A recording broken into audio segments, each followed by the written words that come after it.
sinto amor quando a saudade aperta.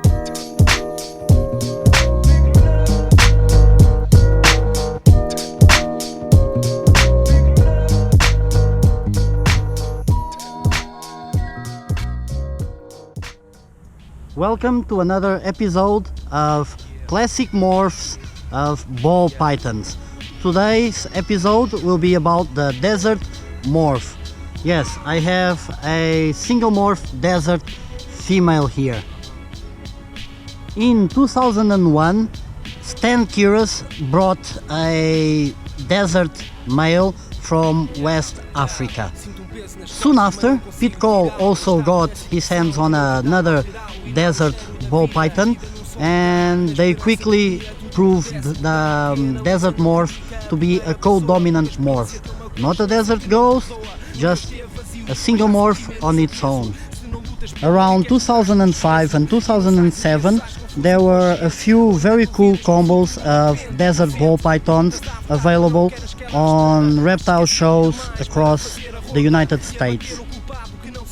The desert morph became quite popular, and the prices for this single gene ball python quickly rose to $5,000 US. So everybody was crazy about the color influence and the pattern reducing influence of the desert ball python, and it was really popular at the time. But the early attempts to breed desert female ball pythons resulted in slug eggs. No viable eggs, no fertilized eggs. So that was not very encouraging for the industry.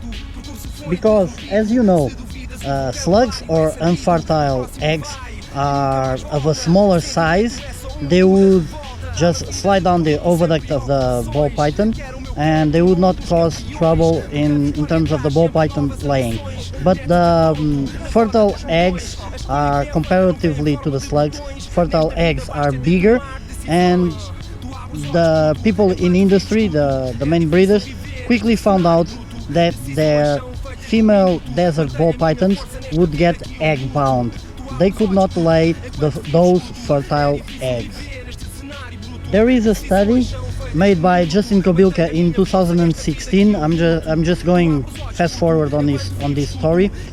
That he bred his pastel enchi desert female, which was around 3,000 grams, but he had no success on getting her to lay eggs. And she laid basically the first egg, one slug, but the other fertile eggs were egg bound, and he had to chirurgically remove them in the veterinarium. But due to the fact that the eggs had been inside the ball python's womb for longer than what they should have, they were not viable eggs.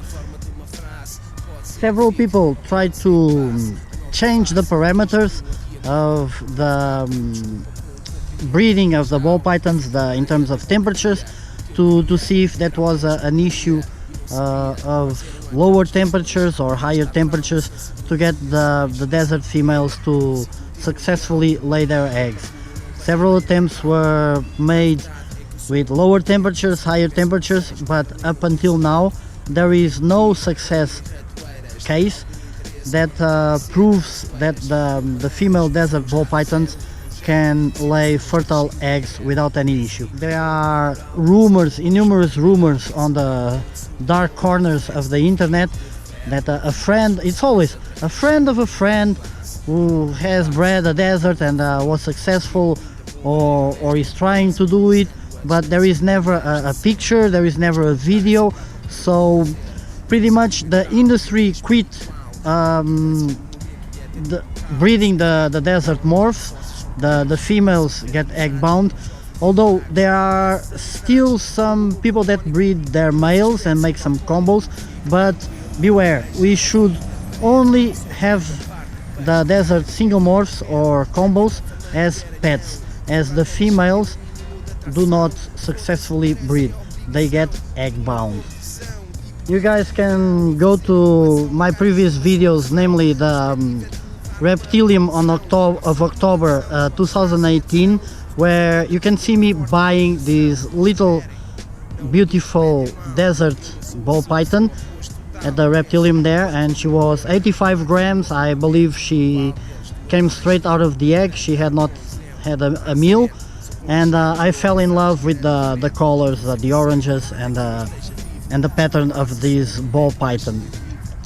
The next week I found out that by doing some research I came across Kobilka's reptile report that the desert females get egg bound. So I will probably not try to breed her. I'm saying probably, in 2 or 3 years I'll probably breed her. But that's another story. Let's go inside the house and analyze the phenotype of this ball python. I forgot the name, and I wish to mention the name of the person that did the first public report on the desert ball python, Albie's Too Cool Reptiles. He first described the issues with the egg-bound problems of the female desert ball pythons. So, as you can observe, she has a slight blushing on the head stem around here. If she stays still, she just ate a couple of rats yesterday, so she's a bit fatty today. I didn't foresee that one, but she has these greenish eyes with a little bit of blue on the outside. If you can see, there's these dark colors on the lip and the oranges coming on the side pattern on the eye stripe. And I also observe a little bit of a white colors on the side of the bottom of the eye stripe, quite around here. All right, let's go to the rest of her body. She is very orangey in color. She is very, very beautiful, very orangey. We can see from the research I did, I believe, and you guys correct me, if this is not a desert ball python, please correct me and say what it is, but I bought her as a desert. From the research I did, the phenotype characteristics comply with the desert ball python, and there is this awesome flaming from the side of her.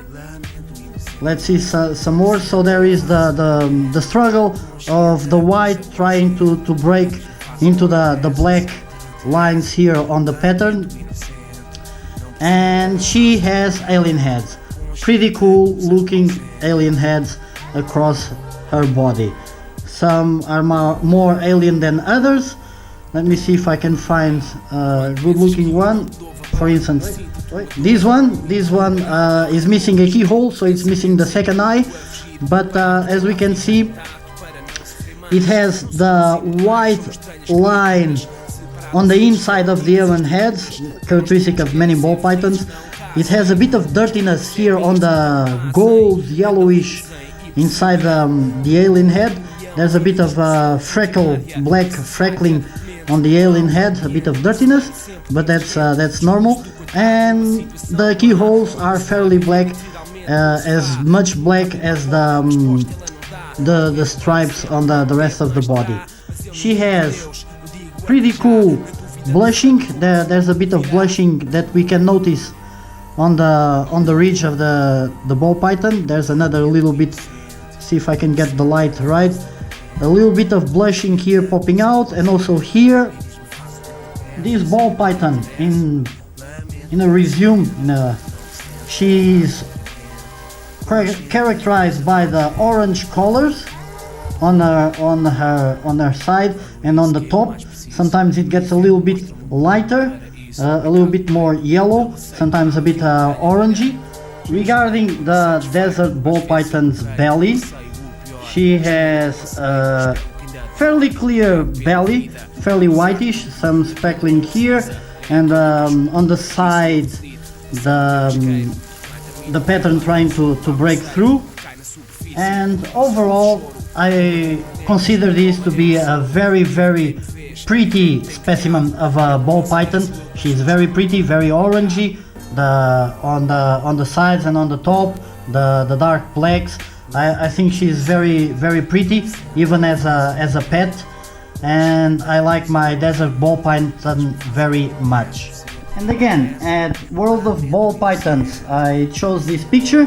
As you can see, the whites around on what is supposed to be the alien heads, it's the same characteristic, some keyholes, and the dark blacks. We can observe flaming coming through the belly, fighting with the dark blacks, and the head stamp is pretty much the same as mine has. A little bit of blushing and a clear neck pattern in here.